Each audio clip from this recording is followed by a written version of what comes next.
आज हम पढ़ेंगे valence bond theory for bonding in coordination compounds. Coordination compounds में valence bond theory Linus Pauling ने अप्लाई की थी। इसके मेन पॉइंट्स क्या है, पहले हम ये देख लेते हैं।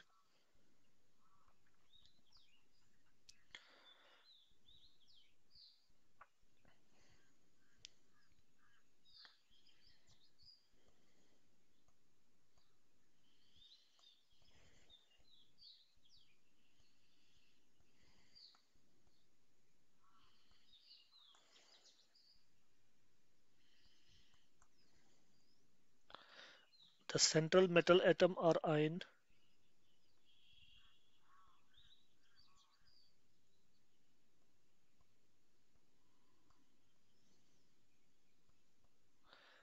makes available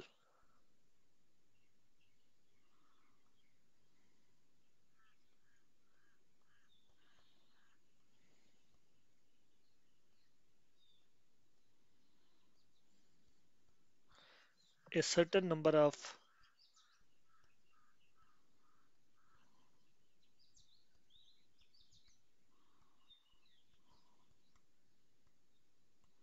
vacant orbitals which is equal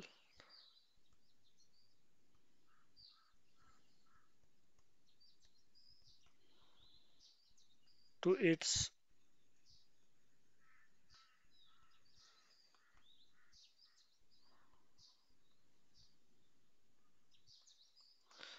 coordination number।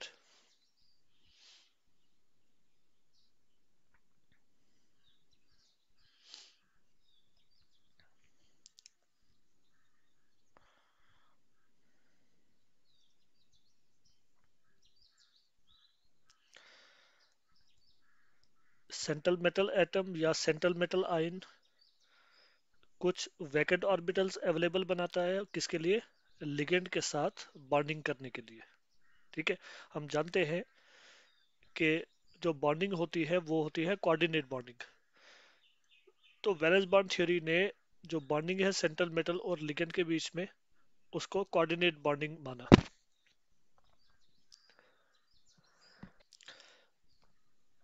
तो कोऑर्डिनेट बॉन्डिंग के लिए आप जानते हैं, कोऑर्डिनेट बॉन्डिंग में एक डोनर होता है और एक एक्सेप्टर होता है। और डोनर के पास क्या होना चाहिए? यस, बिल्कुल, डोनर के पास एक ऑर्बिटल होना चाहिए जिसमें लोन पेयर ऑफ इलेक्ट्रॉन्स हो। और जो एक्सेप्टर है उसके पास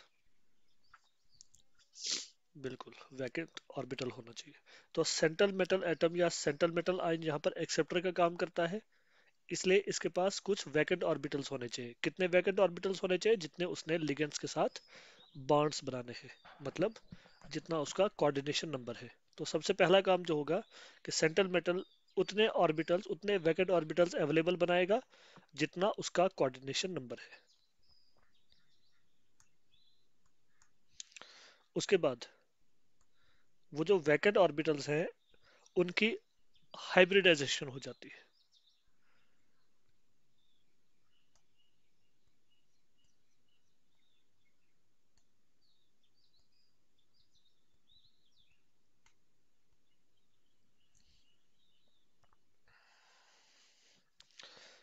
The vacant orbitals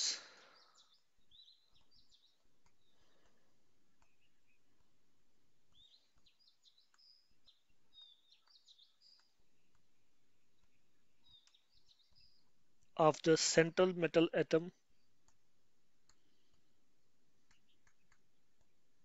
or ion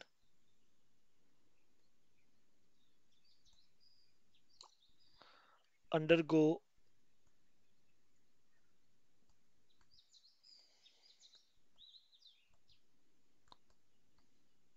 hybridization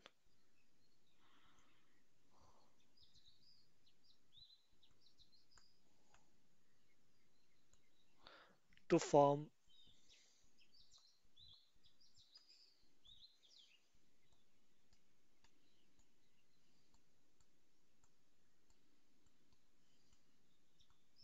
the hybrid orbitals।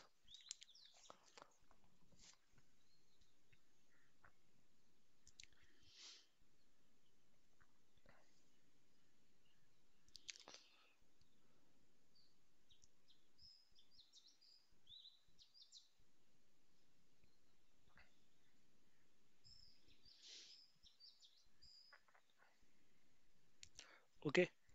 Vacant orbitals, अब जितने वैकेंट ऑर्बिटल्स कोऑर्डिनेशन नंबर के हिसाब से अवेलेबल बन के उनकी फिर आपस में हाइब्रिडाइजेशन हो जाती है और उससे हाइब्रिड ऑर्बिटल्स बन जाते हैं, मतलब वैकेंट हाइब्रिड ऑर्बिटल्स है अब सेंट्रल मेटल के पास। इस पे हम कुछ एग्जांपल्स दे सकते हैं। अगर हम कोऑर्डिनेशन नंबर 4 की बात करें, कोऑर्डिनेशन नंबर 4 में कितने ऑर्बिटल्स होने चाहिए वैकेंट? 4। तो वो 4 ऑर्बिटल्स sp3 हाइब्रिडाइजेशन शो कर सकते हैं। अगर sp3 हाइब्रिडाइजेशन होगी तो वो जो हाइब्रिड ऑर्बिटल्स बनेंगे उनका ओरिएंटेशन हो जाएगा टेट्राहेड्रल। कोऑर्डिनेशन नंबर 4 में एक और हाइब्रिडाइजेशन पॉसिबल है, और ये हाइब्रिडाइजेशन है dsp2।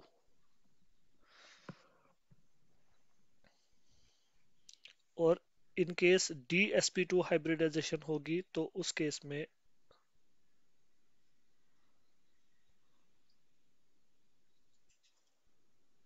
उन ऑर्बिटल्स की ओरिएंटेशन होगी स्क्वायर प्लेनर।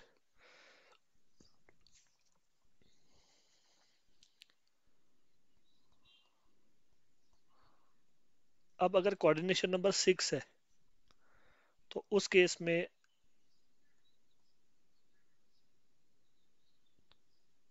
हाइब्रिडाइजेशन हो सकती है sp3d2 या फिर d2sp3। दोनों केसेस में जो ज्योमेट्री बनेगी वो होगी octahedral.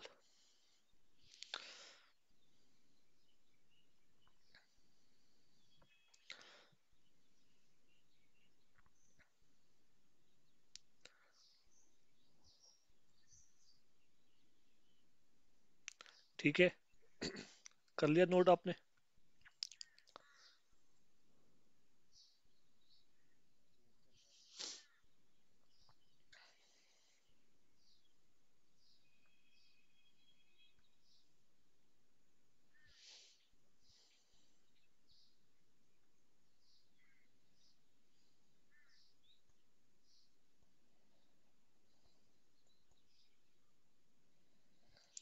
The d orbitals involved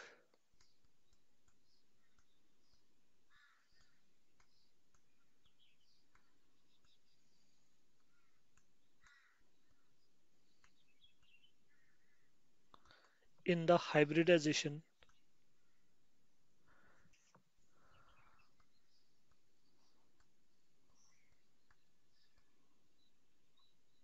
may be n-1d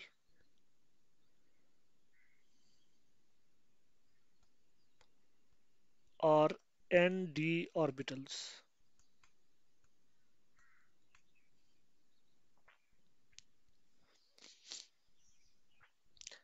n-1d और nd, इनमें क्या फर्क है?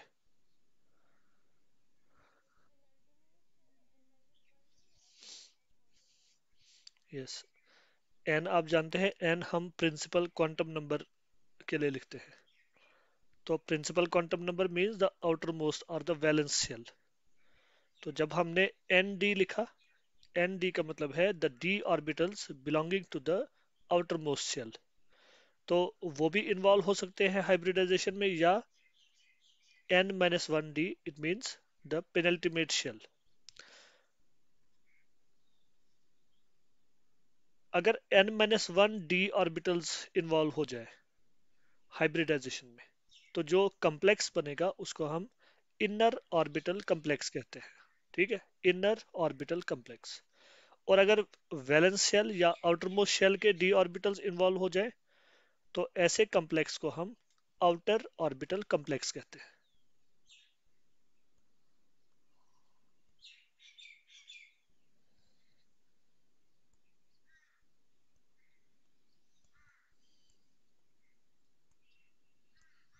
The complex formed is called as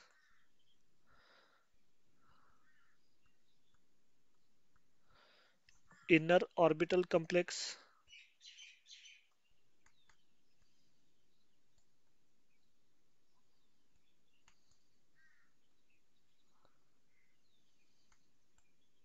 or outer orbital complex.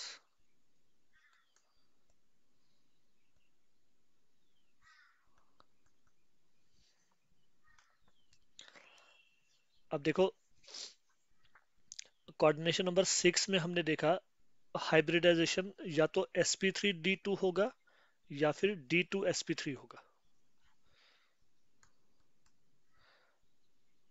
जब हमने d2sp3 लिखा, इसका मतलब है कि इसमें जो d ऑर्बिटल्स इन्वॉल्व हो रही है वो n-1d है, क्योंकि हमने देखो d पहले लिखा, d2 पहले आ गया ना। इसका मतलब है कि ये जो d ऑर्बिटल्स हैं they are belonging to the penultimate shell. उसके बाद फिर हमने s और p लिखा, sp3, और ये जो s और p हैं these are from the outermost shell. तो d इनर शेल है, n-1d है, तो इस केस में जो कम्प्लेक्स बनेगा उसको हम क्या नाम देंगे?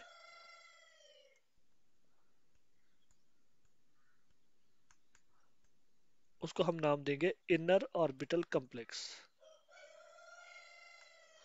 ओके। और अगर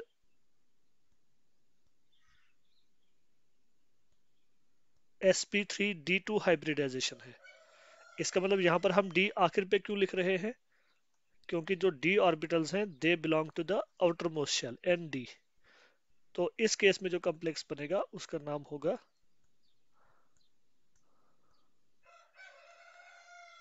आउटर ऑर्बिटल कॉम्प्लेक्स।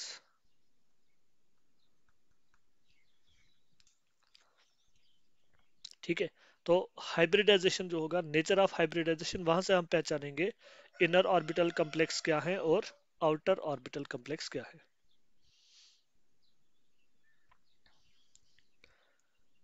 अब ये जो 3 पॉइंट्स हमने देखे, ये थे सेंट्रल मेटल के बारे में, कि सेंट्रल मेटल ने किस तरह से वैकेंट ऑर्बिटल्स अवेलेबल बनाए, कितने बनाए, उसके बाद उनकी हाइब्रिडाइजेशन होगी, हाइब्रिडाइजेशन में कौन से ऑर्बिटल्स इन्वॉल्व हैं। अब जो फोर्थ पॉइंट है वैलेंस बॉन्ड थियरी का, वो लिगेंड्स के बारे में है।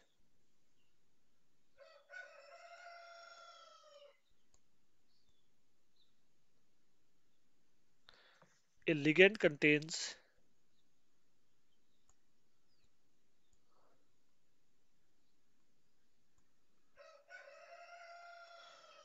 at least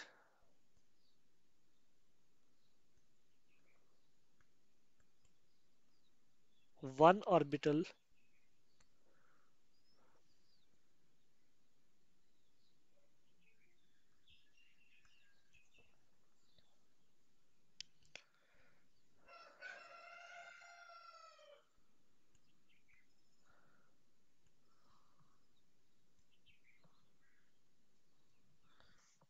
having a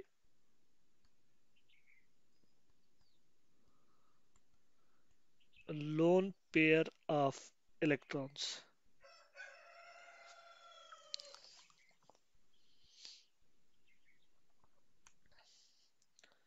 एक लिगेंड के पास कम से कम एक ऑर्बिटल होगी जिसमें लोन पेयर ऑफ इलेक्ट्रॉन्स होगा। एक से ज्यादा भी हो सकते हैं इन केस कोई पॉलीडेंटेट लिगेंड हो जिसने एक से ज्यादा बॉन्ड्स बनाने हो, लेकिन कम से कम एक ऑर्बिटल तो इसमें जरूर होगा जिसमें लोन पेयर ऑफ इलेक्ट्रॉन्स होंगे।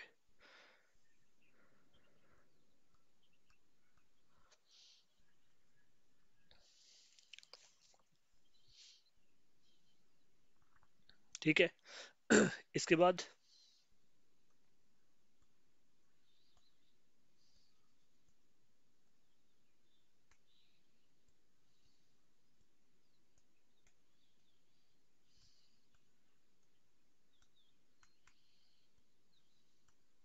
The vacant hybrid orbitals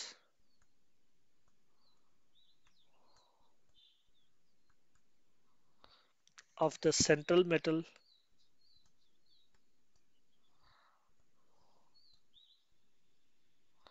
overlap with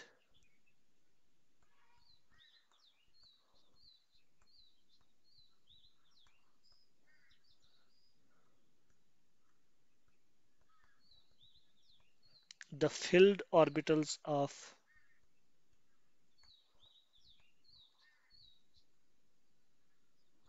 the ligands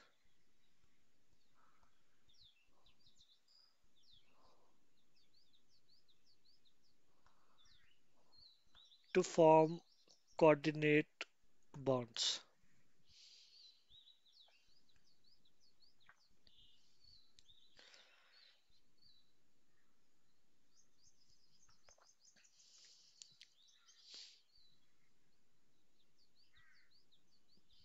Vacant hybrid orbitals of central metal overlap करेंगे किसके साथ?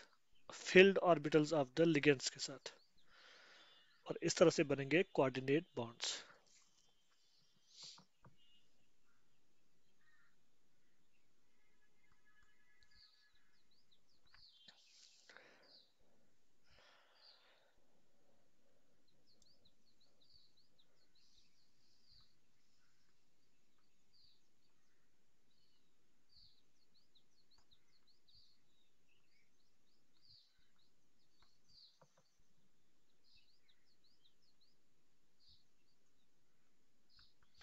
The geometry of the complex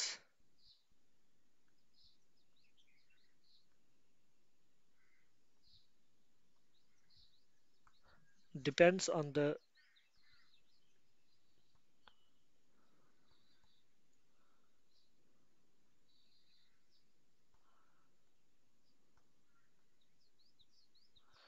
nature of hybridization of the central metal.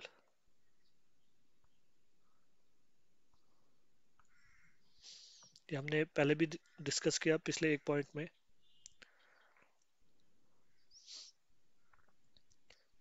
जैसे अगर sp3 hybridisation होगी तो जो geometry बनेगी वो होगी टेट्राहेड्रल. अगर dsp2 हाइब्रिडाइजेशन हो तो स्क्वायर प्लेनर. अगर sp3d2 या d2sp3 हो तो ऑक्टाहेड्रल. इसके अलावा और भी हाइब्रिडाइजेशन हमने हमने सिर्फ कोऑर्डिनेशन नंबर 4 और 6 की बात की.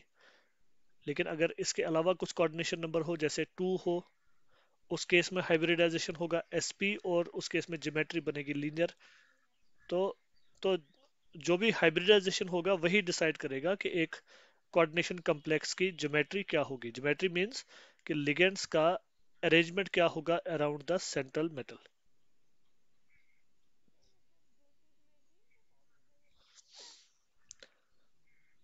हाँ हाँ बिल्कुल. वो तो डिपेंड करेगा कोऑर्डिनेशन नंबर पे. ठीक है ना. कोऑर्डिनेशन नंबर क्या है और साथ में हाइब्रिडाइजेशन क्या है. जैसे मैंने अभी नाम लिया, अगर sp हाइब्रिडाइजेशन है तो फिर इसका मतलब है उस वक्त कोऑर्डिनेशन नंबर 2 होगा और ज्योमेट्री लीनियर होगी. अगर sp2 हाइब्रिडाइजेशन है, बिल्कुल ट्राइगोनल प्लेनर होगा और उस वक्त कोऑर्डिनेशन नंबर होगा 3. देखो कोऑर्डिनेशन नंबर्स मैंने कहा था, हम आमतौर पे 4 और 6 की बात करते हैं. ये बड़ी कॉमन ज्योमेट्रीज है. लेकिन ओवरऑल देखा गया है कोऑर्डिनेशन नंबर 1 से लेकर 15 तक होता है जो ऑब्जर्व किए गए हैं. हालांकि 1 15 वगैरह बहुत रेयर है, लेकिन जो ऑब्जर्व किए गए हैं 1 से लेकर 15 तक है. उसी तरह से ज्योमेट्रीज भी डिफरेंट टाइप की होंगी ना. ओके. अच्छा, नेक्स्ट पॉइंट है, ये है मैग्नेटिक कैरेक्टर के बारे में.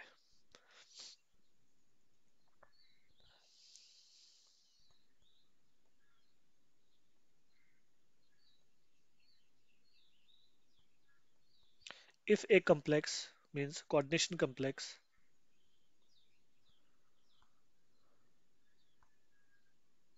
contains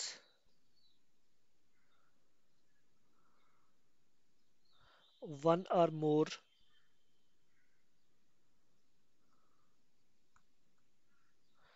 unpaired electrons,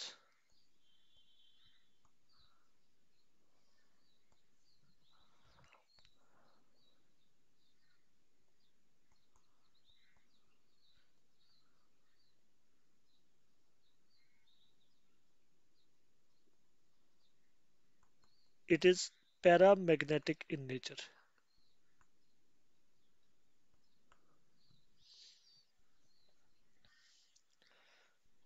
जब मेटल की लिगेंड्स के साथ बॉन्डिंग होगी, उस बॉन्डिंग के बाद अगर हम देखते हैं कि उस कॉम्प्लेक्स में एक या एक से ज्यादा अनपेयर्ड इलेक्ट्रॉन्स हैं तो वो कॉम्प्लेक्स पैरामैग्नेटिक होगा। लेकिन अगर कोई भी अनपेयर्ड इलेक्ट्रॉन ना हो तो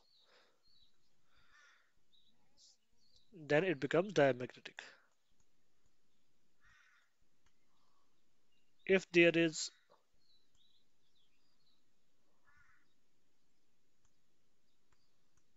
no unpaired electron,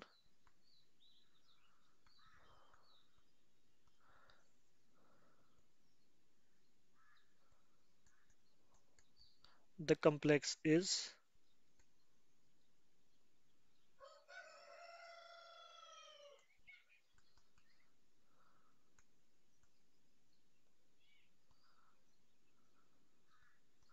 diamagnetic in nature।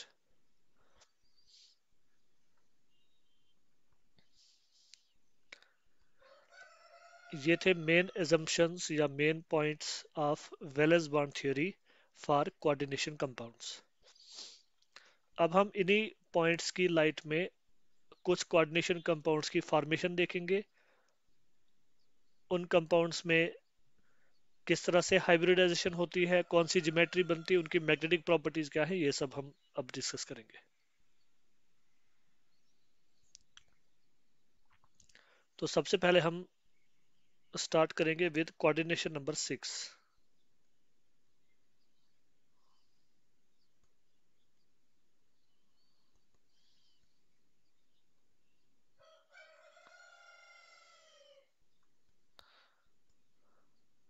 Coordination number 6 में हमने देखा कि एक कॉम्प्लेक्स की ज्योमेट्री ऑक्टाहेड्रल होती है। इसमें हमने हाइब्रिडाइजेशन की बात की कि दो किस्म की हाइब्रिडाइजेशन हो सकती है। एक हाइब्रिडाइजेशन है D2sp3 और दूसरी हाइब्रिडाइजेशन है sp3d2। हालांकि ये दोनों हाइब्रिडाइजेशन दिखने में सिमिलर लगती है लेकिन इनमें डिफरेंस है। किस चीज का डिफरेंस है कि D2sp3 में n-1 d ऑर्बिटल्स इन्वॉल्व होती है और sp3d2 में n d ऑर्बिटल्स इन्वॉल्व होती है। ठीक, पेनल्टीमेट शेल की d ऑर्बिटल्स और वैलेंस शेल की d ऑर्बिटल्स, ये फर्क है दोनों में। और हमने ऊपर नाम भी लिखा कि जब n-1 d ऑर्बिटल्स इन्वॉल्व होंगे तो जो कॉम्प्लेक्स बनता है उसको हम इनर ऑर्बिटल कॉम्प्लेक्स कहते हैं। और जब एन डी ऑर्बिटल्स इन्वॉल्व होती हैं तो कॉम्प्लेक्स को हम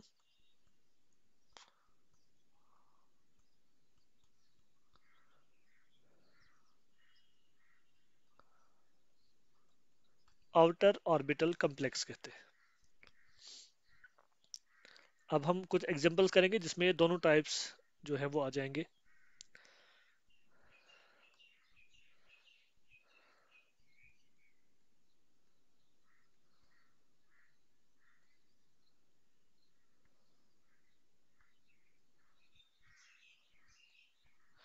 ये कॉम्प्लेक्स आप देखिए, क्रोमियम का कॉम्प्लेक्स है, ammonia are acting as ligands.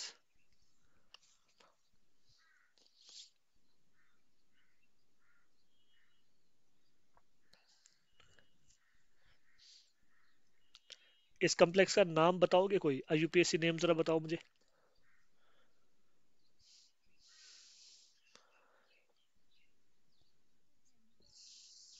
Yes, हाँ, हेक्सा अमाइन क्रोमियम थर्ड। इसमें एक चीज आप नोट करना, जब हम नेमिंग करते हैं ना, देखो इसमें कॉम्प्लेक्स आयन लिखा हुआ है और कॉम्प्लेक्स आयन के बाद जो उसका जो दूसरा आयन होना चाहिए था, आयोनाइजेशन स्फीयर जो होना चाहिए था, वो एब्सेंट है। यहाँ पर हमने लिखा नहीं है ना। हालांकि हम जानते हैं इसमें आयोनाइजेशन स्फीयर भी होगा, क्योंकि इस कम्प्लेक्स के ऊपर एक नेट चार्ज है 3 पॉजिटिव। इसके साथ एक एनाइन भी होना चाहिए था जिनका टोटल चार्ज 3 नेगेटिव होना चाहिए। मतलब ये सिर्फ एक आयन है, ये पूरा कोऑर्डिनेशन कंपाउंड नहीं है। तो इसके नाम के आखिर पे हम आयन भी लिखेंगे। इस तरह से हम लिखेंगे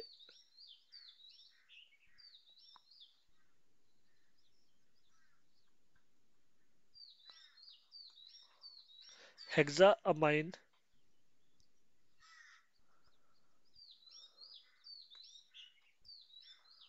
क्रोमियम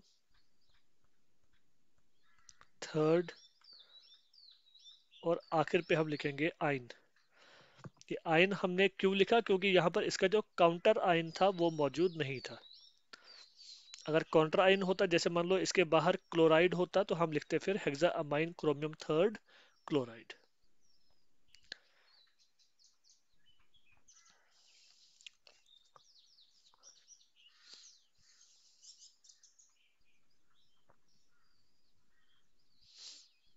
ओके। अब हम इस कोऑर्डिनेशन कॉम्प्लेक्स की फॉर्मेशन डिस्कस करेंगे। इसमें सबसे पहले हम देखेंगे, देखो पहला पॉइंट क्या था कि सेंट्रल मेटल ने कुछ वैकेंट ऑर्बिटल्स अवेलेबल बनाने हैं। तो यहाँ पर सेंट्रल एटम है हमारे पास क्रोमियम, और इसकी ऑक्सीडेशन स्टेट है 3 पॉजिटिव। और मुझे बताओ इसने कितने कितने वैकेंट ऑर्बिटल्स अवेलेबल बनाने हैं?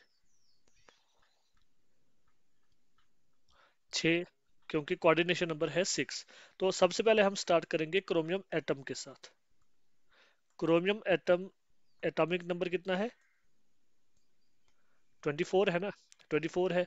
इसकी कॉन्फ़िगरेशन हम लिखते हैं पहले। ये क्रोमियम एटम की कॉन्फ़िगरेशन है, आर्गन 18, उसके बाद यस 3d5 और 4s1।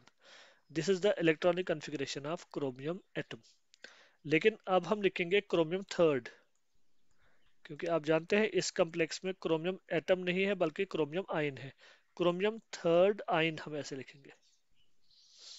इसको आप ऐसे लिखो या फिर क्रोमियम के ऊपर 3 पॉजिटिव लिखो, बात एक ही है।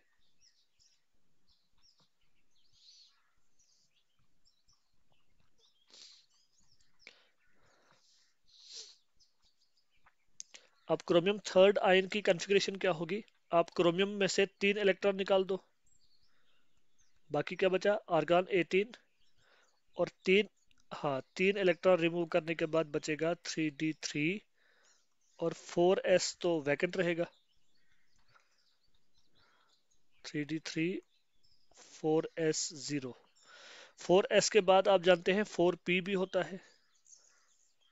4p वो तो पहले से ही वैकेंट है, तो हम लिख लेते हैं 4p0। ठीक है। अब जरा देखो 3d3 है ना? आप जानते हैं 3d में कितने ऑर्बिटल्स होते हैं?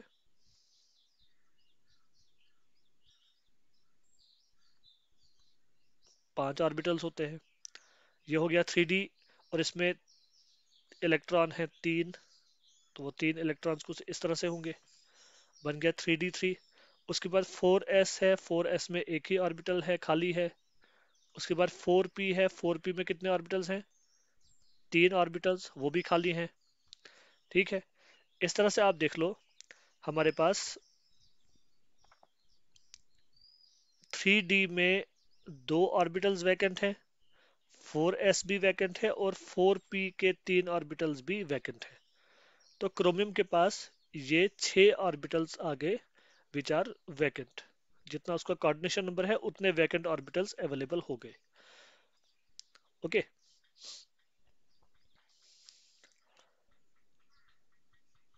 अब 6 वैकेंट ऑर्बिटल्स अवेलेबल बनाने के बाद उन ऑर्बिटल्स की इंटरमिक्सिंग हो जाएगी, या उन ऑर्बिटल्स की हाइब्रिडाइजेशन हो जाएगी। ये देखिए, ये 6 ऑर्बिटल्स हाइब्रिडाइज होंगे, और इन 6 ऑर्बिटल्स की हाइब्रिडाइजेशन को अब हम क्या नाम देंगे? जरा देख लो, इनमें से जो पहली 2 ऑर्बिटल्स हैं वो हैं डी ऑर्बिटल्स। ठीक है ना?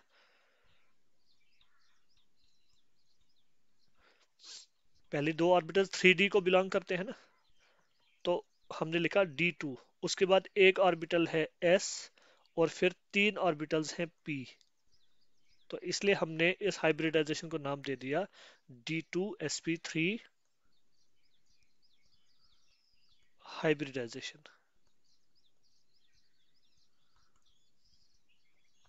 ओके, अब मुझे बताओ, जो डी ऑर्बिटल्स इस हाइब्रिडाइजेशन में इन्वॉल्व हुई, क्या वो n-1 डी है कि एन डी है? n-1। ऐसा क्यों? क्योंकि देखो, क्रोमियम में जो n है वो है 4। क्रोमियम में n है 4, प्रिंसिपल क्वांटम नंबर इसकी इसका कितना है? 4। इसमें 4 शेल्स है ना टोटल। लेकिन जो डी ऑर्बिटल्स इन्वॉल्व हो रही हैं वो थर्ड शेल को बिलोंग करते हैं, मतलब ये n-1 डी ऑर्बिटल्स है जो हाइब्रिडाइजेशन में पार्टिसिपेट कर रहे हैं। चलो, ये तो D2sp3 हाइब्रिडाइजेशन हो गया। इस हाइब्रिडाइजेशन के नतीजे में हमें मिलेंगे 6 हाइब्रिड ऑर्बिटल्स। ओके, इन इन 6 हाइब्रिड ऑर्बिटल्स को हम क्या नाम देंगे?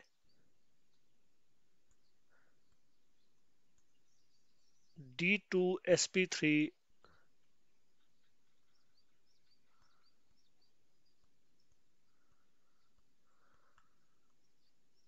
Hybrid orbitals. और ये 6 की 6 ऑर्बिटल्स वैकेंट हैं, these are vacant hybrid orbitals. और ये जो 3 ऑर्बिटल्स हैं, ये वाली 3 ऑर्बिटल्स, 3D की जो पहली 3 ऑर्बिटल्स हैं, दे रिमेन अनहाइब्रिडाइज्ड।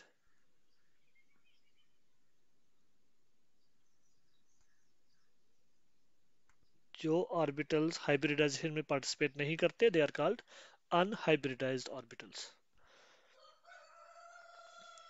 अच्छा, अब ये जो हाइब्रिड ऑर्बिटल्स बने हैं, what is their orientation?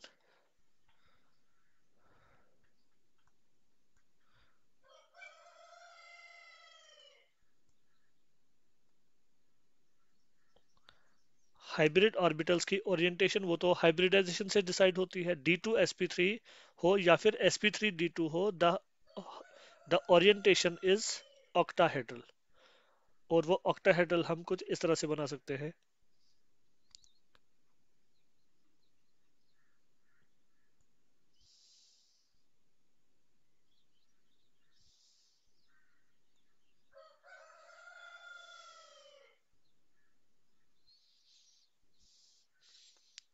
Octahedral में 4 ऑर्बिटल्स इस तरह से होते हैं ना, स्क्वायर शेप में।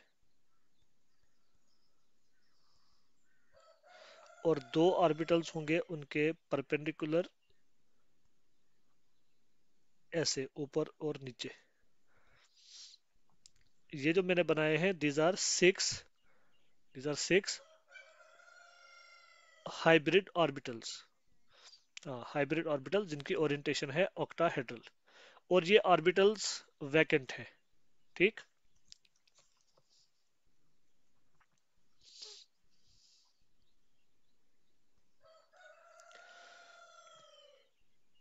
अब इन हाइब्रिड ऑर्बिटल्स की ओवरलैपिंग होगी किसके साथ? लिगेंड्स के फील्ड ऑर्बिटल्स के साथ। अब लिगेंड्स यहां पर क्या है इस कॉम्प्लेक्स में? NH3 molecules. और NH3 में कौन सा एटम है जिसके पास वो ऑर्बिटल है जिसमें लोन पेयर है? नाइट्रोजन, क्योंकि अमोनिया में नाइट्रोजन डोनर एटम है, इसलिए नाइट्रोजन की ऑर्बिटल्स होंगी जो इनके साथ ओवरलैप करेंगे। तो हम यहाँ पर ऐसे बता देंगे, ये NH3 है और जो नाइट्रोजन की फील्ड ऑर्बिटल है उसका ओवरलैप होगा।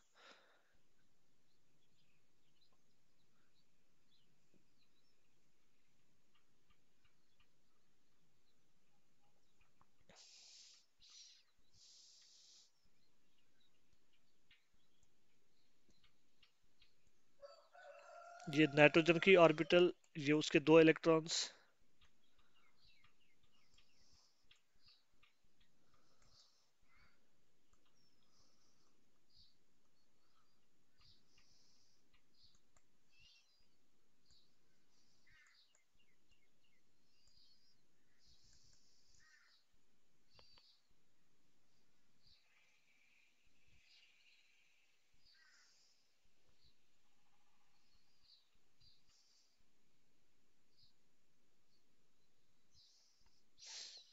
इस तरह से ये 6 ammonia molecules in 6 vacant orbitals के साथ ओवरलैप करेंगे और 6 कोऑर्डिनेट बॉन्ड्स बन जाएंगे।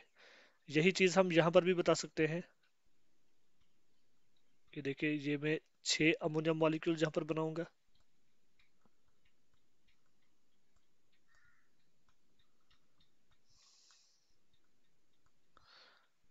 और ये 6 ammonia molecules in 6 vacant orbitals के साथ बॉन्डिंग करेंगे और अपने इलेक्ट्रॉन्स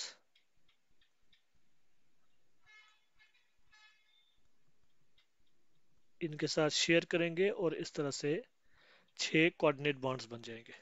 मैंने एरो शो किया है नाइट्रोजन से, अमोनिया से इन वैकेंट ऑर्बिटल्स की तरफ। इसका मतलब अमोनिया डोनर है और ये जो वैकेंट ऑर्बिटल्स हैं सेंट्रल मेटल की, वो एक्सेप्टर्स है।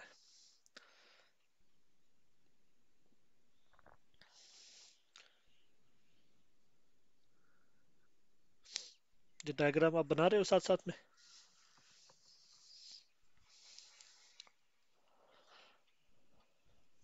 यस। अच्छा, अब हम इस कम्प्लेक्स की ज्योमेट्री भी साथ में बता देंगे। ये आ गया क्रोमियम सेंटर में।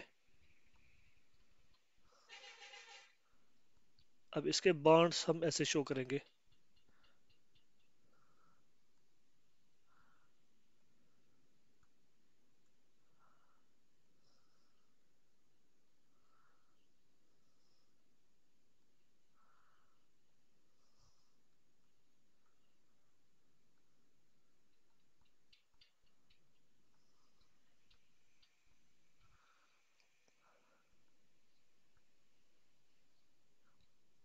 कोऑर्डिनेट बॉन्ड्स को हम एरो से डिनोट करते हैं ना।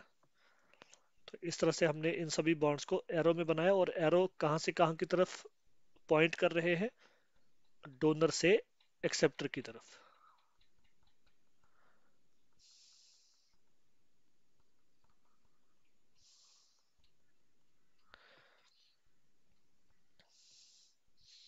ये बन गई ऑक्टाहेड्रल ज्योमेट्री।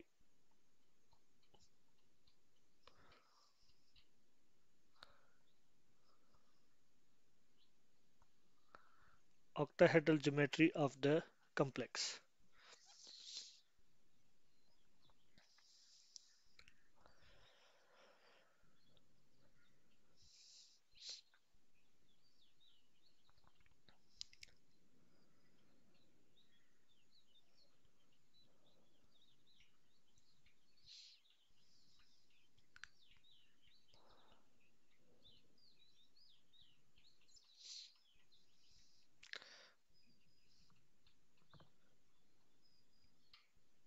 कर लिया नोट आपने?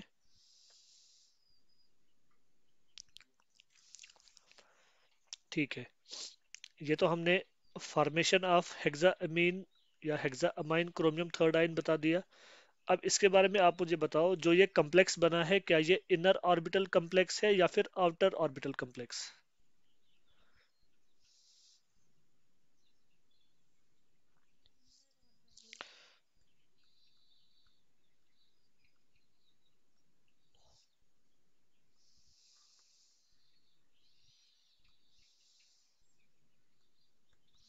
This complex is inner orbital complex.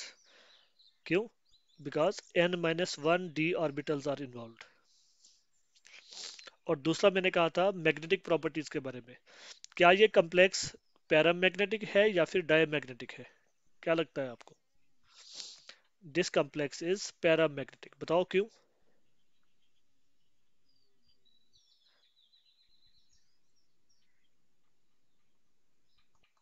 This complex is paramagnetic. एक चीज याद रखना, जब भी आपने मैग्नेटिक बिहेवियर चेक करना हो तो आप हाइब्रिडाइज्ड ऑर्बिटल से चेक नहीं करेंगे, क्योंकि हाइब्रिड ऑर्बिटल्स जब बॉन्डिंग करेंगे लिगेंड्स के साथ, उनमें तो पेयर्ड इलेक्ट्रॉन्स आ जाएंगे। जो अनहाइब्रिडाइज्ड ऑर्बिटल्स हैं वहां पर आपने चेक करना है। अनहाइब्रिडाइज्ड ऑर्बिटल्स में देखो, यहाँ पर 3 ऑर्बिटल्स हैं जिनमें अनपेयर्ड इलेक्ट्रॉन्स हैं। तो इसका मतलब है अगर एक भी अनपेयर्ड इलेक्ट्रॉन हो तो पैरामैग्नेटिक हो जाता है। यहाँ पर तीन है तो ये पैरामैग्नेटिक होगा। अगर इन केस अनहाइब्रिडाइज्ड ऑर्बिटल में कोई अनपेयर्ड इलेक्ट्रॉन नहीं होता तो फिर ये कम्प्लेक्स, हाँ ये कम्प्लेक्स हो जाता है डायमैग्नेटिक। ओके।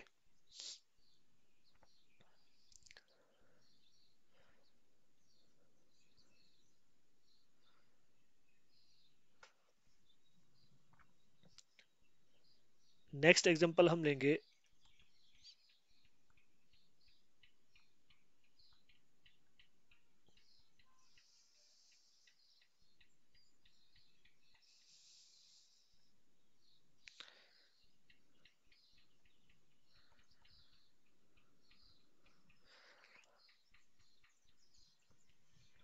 कोबाल्ट का कम्प्लेक्स है अमोनिया के साथ।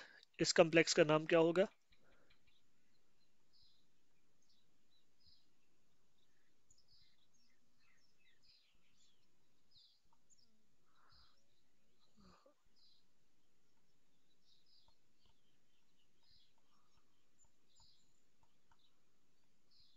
Yes, hexa amine cobalt third आइन।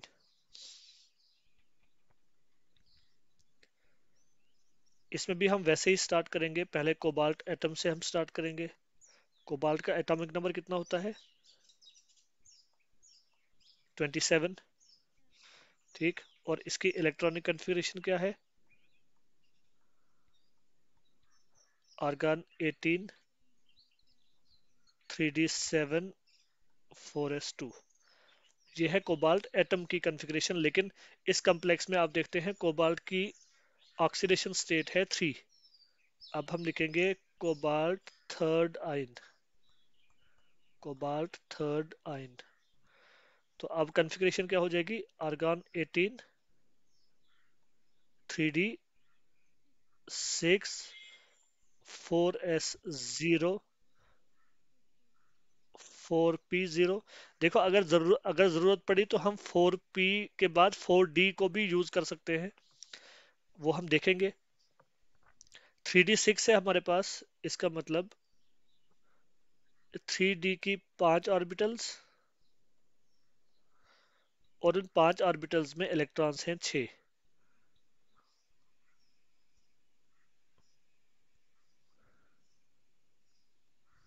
ये आगे 5 और यहाँ पर एक और हो गया 3d6। 3d6 उसके बाद आ गया 4s0, वो वैकेंट है पहले से ही। उसके बाद आ गया 4p0। अब यहाँ पर आपने एक बहुत इंपॉर्टेंट पॉइंट जहन में रखना है कि देखो कोबाल्ट के 3d में कोई भी वैकेंट ऑर्बिटल अवेलेबल नहीं है ऑलरेडी,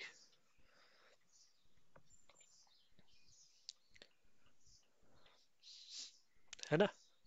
अब चूंकि कोबाल्ट को 6 वैकेंट ऑर्बिटल्स अवेलेबल बनाने हैं, तो उसमें आप देख सकते हैं 4p में एक ऑर्बिटल, 4s में एक ऑर्बिटल और 4p में 3 ऑर्बिटल, ये तो अवेलेबल है, ये वैकेंट है। 4 ऑर्बिटल्स तो वैकेंट है। अब जो दो और ऑर्बिटल्स इसको चाहिए, वो 2 ऑर्बिटल्स इसको कहाँ से मिलेंगे? क्या इसको 3d में से वैकेंट ऑर्बिटल्स मिल सकती हैं? या फिर अगर 3d में से नहीं मिलेंगी तो उसके बाद आप जानते हैं 4p के बाद क्या होता है? 4d होता है। तो ये 4d में से 2 वैकेंट ऑर्बिटल्स को यूज कर सकता है। 4d में तो सभी ऑर्बिटल्स वैकेंट पड़ी हुई है। लेकिन उससे पहले आपने देखना है क्या 3d में कोई पॉसिबिलिटी है कि कोई ऑर्बिटल वैकेंट हो जाए। देखो अगर 3d में जो इलेक्ट्रॉन है अगर उनकी पेयरिंग हो जाए,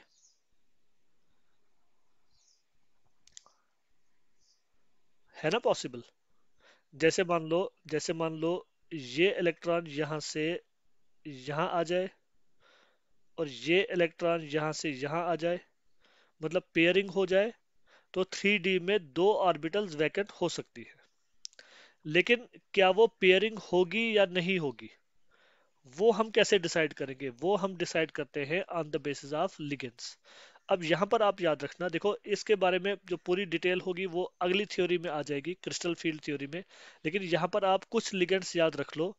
अगर उनमें से कोई लिगेंड एक कॉम्प्लेक्स में मौजूद है तो पेयरिंग हो जाएगी। अगर वो लिगेंड्स नहीं है तो फिर पेयरिंग नहीं होगी। उन लिगेंड्स की एक लिस्ट आप यहां पर बना लो। NH3 अमोनिया, EN, ठीक है, EN आप जानते हैं, इथेन 1,2 डाइअमाइन या ethylene diamine.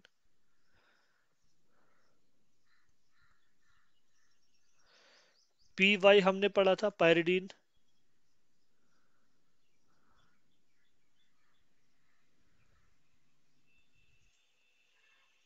NO2 negative, nitro जिसको हम नाम देते हैं,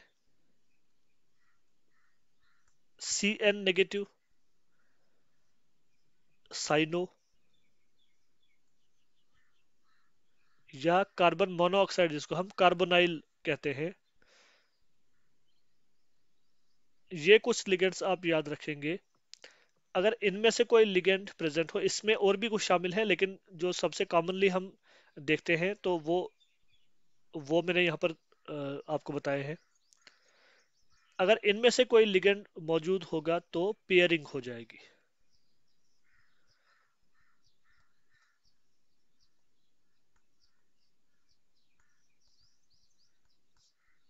pairing of electrons takes place. ऐसा क्यों होता है उसका आंसर आपको पता चलेगा क्रिस्टल फील्ड थ्योरी में। फिलहाल आप सिर्फ लिस्ट याद रखो कौन से लिगेंड्स हैं which will cause the pairing of electrons. तो देखो इस कॉम्प्लेक्स में भी एक लिगेंड इसी लिस्ट में से है ना, अमोनिया है। ओके।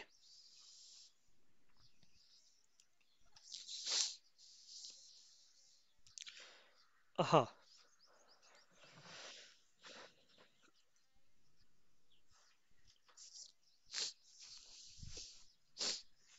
देखो मैंने आपसे कहा ना कि जो पेयरिंग है वो डिपेंड करता है कुछ फैक्टर्स पे, जिसमें से जो फैक्टर्स आप पढ़ेंगे ड्यूरिंग क्रिस्टल फील्ड थ्योरी। लेकिन जो मेन उसमें फैक्टर होता है वो लिगेंड वाला फैक्टर होता है। हाँ, मेटल का भी उसमें रोल होता है।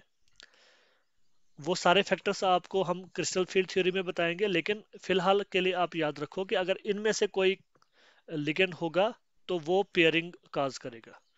अब खाली लिगेंड वाला ही फैक्टर नहीं है, फैक्टर और भी है। सेंट्रल मेटल कौन सा है वो भी एक फैक्टर है। सेंट्रल मेटल की ऑक्सीडेशन स्टेट क्या है वो भी एक फैक्टर है। ठीक है, कोऑर्डिनेशन नंबर क्या है वो भी एक फैक्टर है। तो फैक्टर बहुत सारे हैं। उनमें से जो सबसे इंपॉर्टेंट फैक्टर माना जाता है वो है कि लिगेंड क्या है। इसलिए यहां पर हम फिलहाल उस पॉइंट पर ही ज्यादा जोर देंगे, बाद में जो फर्दर डिटेल्स होंगी वो हम आगे चलकर पढ़ेंगे। ठीक है ना। तो इसमें आप फिर फिलहाल इतना याद रखो, जो एग्जांपल्स अभी हम डिस्कस करने जा रहे हैं उनमें अगर इन छह में से कोई लिगेंड होगा तो आप उसमें एज्यूम कर लेना कि इसमें पेयरिंग हो जाएगी। और अगर और अगर इनके अलावा कोई लिगेंड होगा फिर आप एज्यूम कर लेना कि उसमें पेयरिंग नहीं होगी। ठीक है, बाकी फैक्टर्स को अभी हम साइड पर रख देते हैं। तो इस केस में चूंकि अमोनिया लिगेंड है तो इसका मतलब है कि यहाँ पर पेयरिंग हो जाएगी। तो अब हम क्या करेंगे। यस,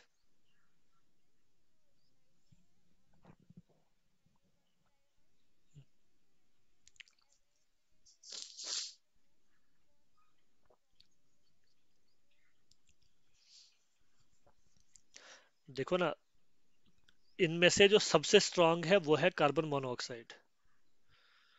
ठीक है, कार्बन मोनोऑक्साइड सबसे स्ट्रांग स्ट्रांग। अब यहाँ पर स्ट्रांग का कंसेप्ट आ जाता है। इन छह लिगेंड्स को हम आमतौर पे स्ट्रांग, इन छह को नहीं बल्कि इसमें और भी शामिल है कुछ, ये कुछ लिगेंड्स इनको हम स्ट्रांग लिगेंड्स कहते हैं। और इनके अलावा जो बाकी हैं उनको हम वीक लिगेंड्स कहते हैं। अब इनमें से कुछ लिगेंड्स हैं जो थोड़ा बॉर्डर लाइन पर है। ठीक है, बॉर्डर लाइन पर जो होंगे उनको हम कहेंगे कि वो हाँ वो एवरेज, उनकी स्ट्रेंथ जो है वो एवरेज है। अब वहां पर जब बाकी फैक्टर्स भी साथ में शामिल हो जाएंगे फिर हो सकता है कि इनमें से कोई लिगेंड मौजूद हो लेकिन पेयरिंग ना हो। ठीक है ना, ऐसे ऐसे हम उसको पुट कर सकते हैं। अब देखो इस केस में मैंने कहा कि पेयरिंग होगी, तो मुझे बताओ आफ्टर पेयरिंग, पेयरिंग मैंने आपको कहा कैसे होगा।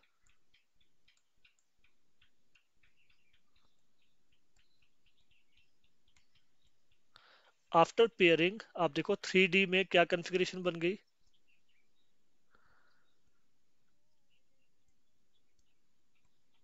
हाँ, पेयरिंग के बाद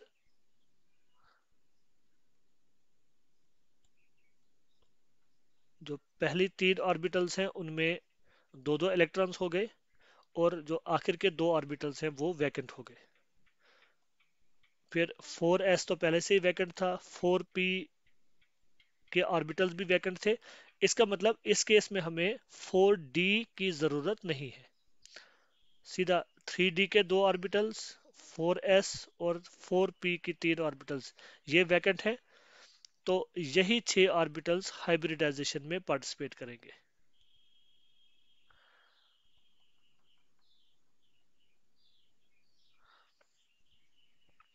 और हाइब्रिडाइजेशन का नाम फिर से D2sp3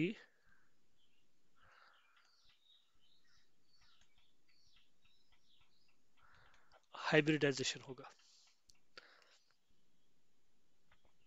और D2sp3 हाइब्रिडाइजेशन से यस ऑक्टाहेड्रल ज्योमेट्री बनेगी। पहले हम लिखेंगे कि 6 वैकेंट ऑर्बिटल्स बन जाएंगे। ओके, इन 6 वैकेंट ऑर्बिटल्स का नाम उसी तरह से D2sp3 हाइब्रिड ऑर्बिटल्स। और ये जो 3 ऑर्बिटल्स हैं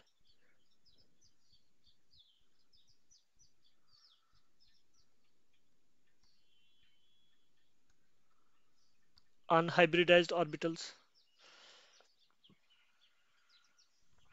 ये जो 6 वैकेंट ऑर्बिटल्स बन गए इनकी बॉन्डिंग किसके साथ होगी? लिगेंड्स के साथ।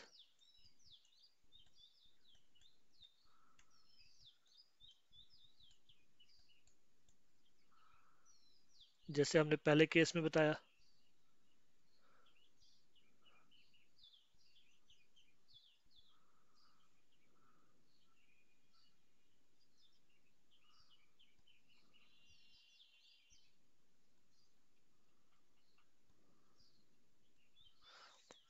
इस तरह से इनकी बॉन्डिंग हो गई, अमोनिया के साथ बन गए 6 कोऑर्डिनेट बॉन्ड्स।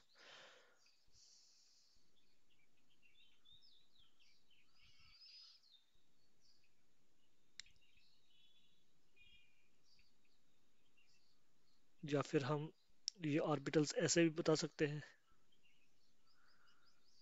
Octahedral geometry.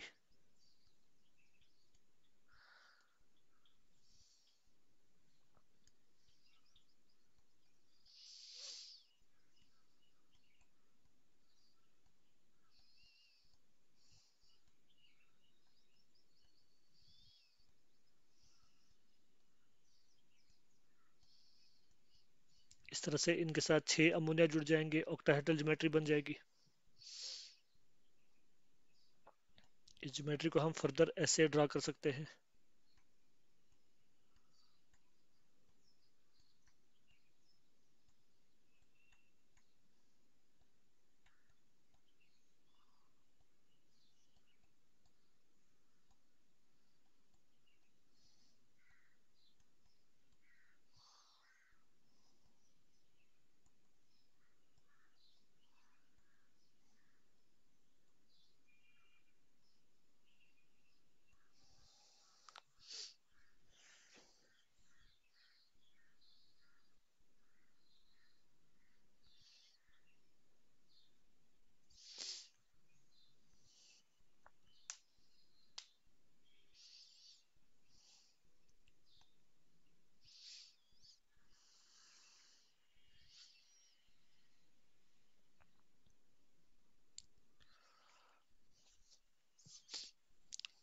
कर लिया नोट आपने?